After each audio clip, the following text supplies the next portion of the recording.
Broadcasting live from somewhere in the Shadow Realm, this is YuGiOh Duel Links Talk. Here's your host, Doug Dimmadoo.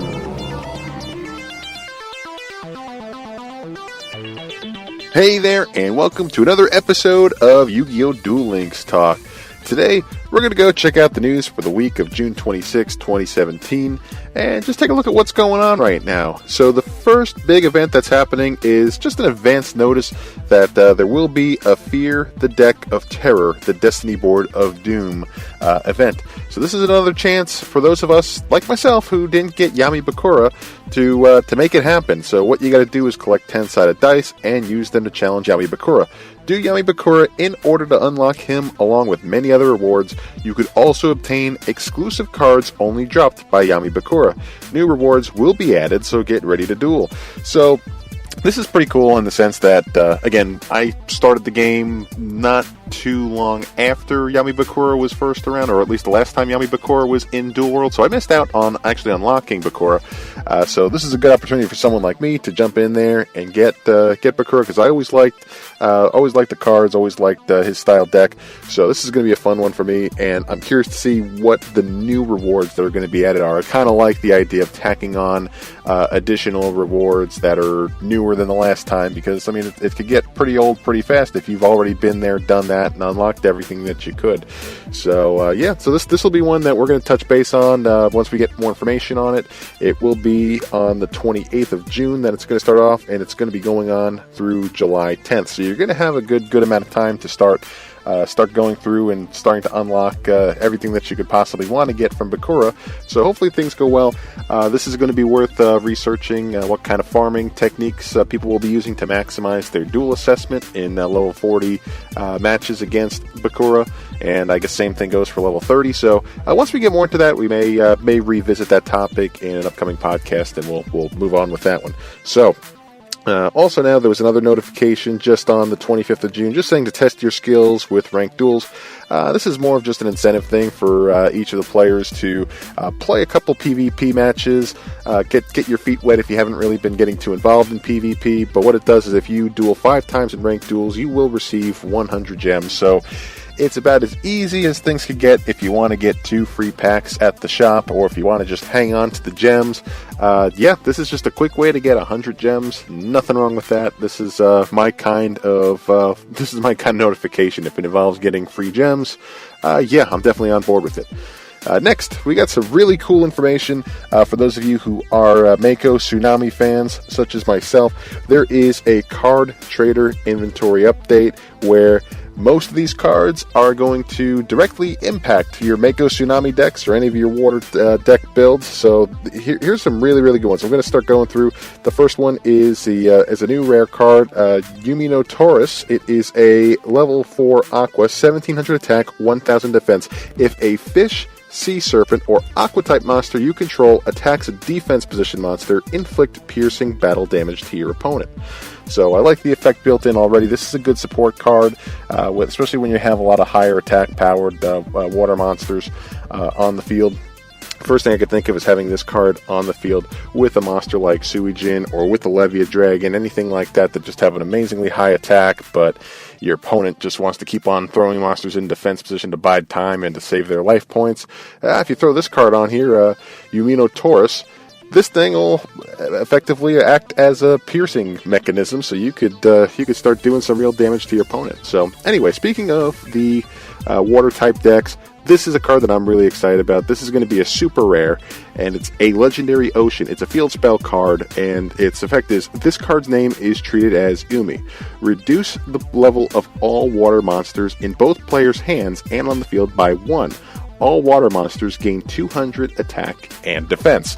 So the first thing that I like to see about this card here is, this was one that I know some of the standard duelists have had in some of their water build decks, the Legendary Ocean. This was just one card that was not available to us yet.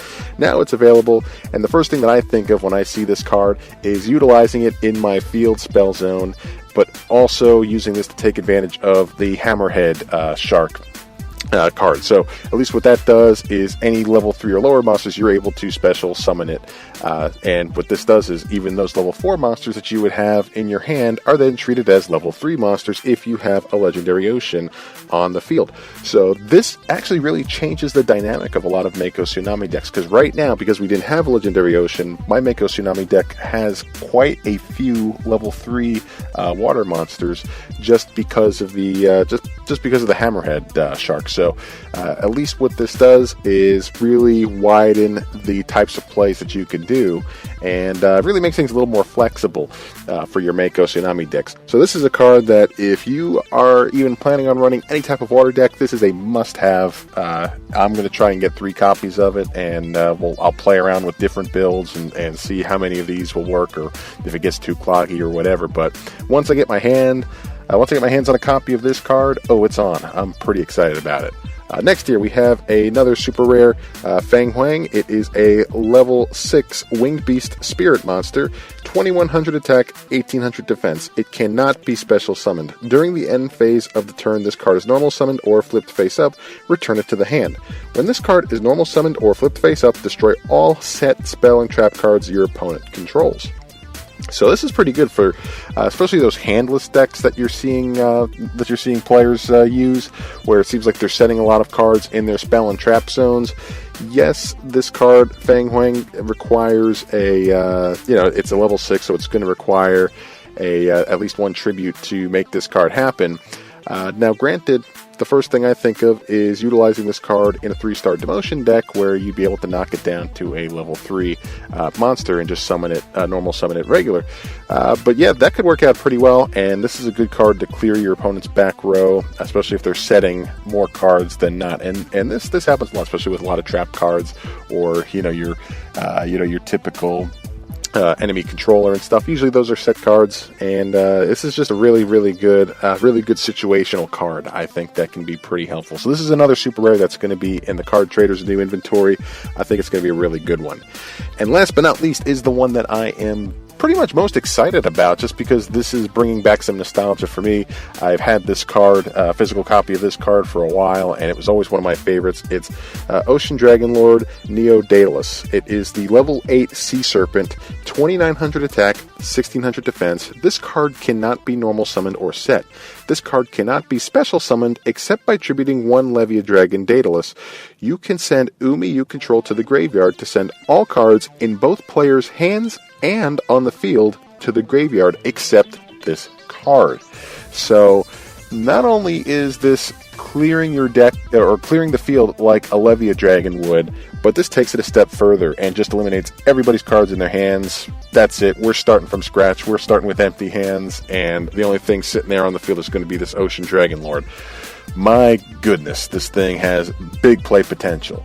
Now, of course, there are some drawbacks where we have certain set cards like your Wild Tornado or something along those lines, where once it's destroyed, you can target a card on the field to destroy. Yeah, okay, I could see the effect there. That could be pretty negative. But other than that, I mean, this card is just a monster, just an absolute monster for any water type deck. So, Ocean Dragon Lord Neo Daedalus. My goodness, this is the super rare that I want to at least get a copy of once I see it in the Card Trader's inventory. So, if anything, out of this bunch, I really got to start collecting some super rare jewels if I want to make these multiple copies of these cards happen. But overall, I'm not going to complain about the new cards that were just released. I'm very, very excited, if you can't tell. But anyway, we're going to move on here. There is just an additional notice here, just talking about a survey for Duelathon. It's ended. There was an event survey that ended on June 26th. They're going to be considering all the opinions to improve, I guess, on their processes and their procedures and going on, because the Duelathon, it seemed like it was it seems like it was a pretty cool, pretty cool event. I enjoyed it. There were some things that people liked, some things that people didn't like about it. It was just a good way to get some more free gems on a daily basis. I thought it was nice. But for those of you who filled out the surveys, hope you give them some really good constructive feedback, and hopefully they make some appropriate changes for the next time they do something similar. Other news here, there is a time shift. So the time between the card trader's inventory updates has been shortened. So what it used to be, the card trader used to refresh every 12 hours. Now the card trader's inventory is going to refresh every 8 hours. Now this makes more sense because it seems like we're adding more and more and more cards to the card trader's inventory. So we're kind of waiting for the cards that we want, but if we're waiting every 12 hours for a refresh, I think we're going to get a little anxious, a little antsy, because you may not even get the cards that you want in the next refresh. So at least cutting it down to 8 hours for each refresh is I think it's a pretty welcome change for sure. So anyway, that's what we have here. There's a ranked duels revamp. They've received a lot of feedback regarding ranked duels, such as requests for longer seasons and better rewards. They're going to be updating the ranked duel rewards, but I think that one already took place, or no, it hasn't yet. This update is going to take place on July 4th. So we'll see what exactly they're planning on doing. I believe that I've heard a few things about how they're going to have some kind of cumulative awards, like different rewards that you can earn for playing so many duels or winning so many duels. So it's really going to be an extra incentive for you to play more PvP. So we'll see how that one goes. There's going to be also, too, an ability to upgrade cards to Glossy and Prismatic at the card trader. So this is really interesting. So in an answer to many requests for additional ways to spend rare jewels, they'll be adding a feature that allows players to upgrade certain cards to Glossy or Prismatic by spending jewels at the card trader. Because that's one issue that I have right now, is I have a lot of rare jewels that I really have no use for, except for certain rares that I'm looking for. But it really just leaves a high balance of rare jewels, and I know it's not the worst problem in the world to have, but at least giving us another option to spend these jewels on something that could actually be pretty helpful. I mean, I'm all for it, because I like the idea of getting more prismatic cards and more glossy cards, because at least what it does is give you a bonus with your duel assessments. It's not like having a glossy or prismatic card means nothing and does nothing. It actually does help you when it comes to farming or when you're playing in the game, and at least boosting your assessment score. So this is a pretty useful feature upgrade. So I don't know, there's just a whole lot of really neat stuff coming out that we could be looking forward to moving forward. So just keep an eye out with all the new news that's going on, and we're going to do another one of these episodes hopefully within the next week or so, and I know we're going to have quite a few more updates. It just seems like things are constantly moving within YuGiOh Duel Links, and I'm all for it. Let's keep it going, and I think this one, we've had some pretty good updates this week. So anyway, as you prepare for your Yami Bakura event coming up, I hope everything goes well with your farming adventures and your collecting of cards, and we'll see how things go moving forward. But anyway, that's it for today's episode. If there's anything that you want to add, or if there's anything that you'd like me to bring up in an upcoming episode, just reach out on Twitter at YuGiOh Deck Talk. It's all one word, at YuGiOh Deck Talk, and I'd love to bring it up in an upcoming episode. So that's it for today's episode. Thanks for tuning in, and we'll see you next time. Take care.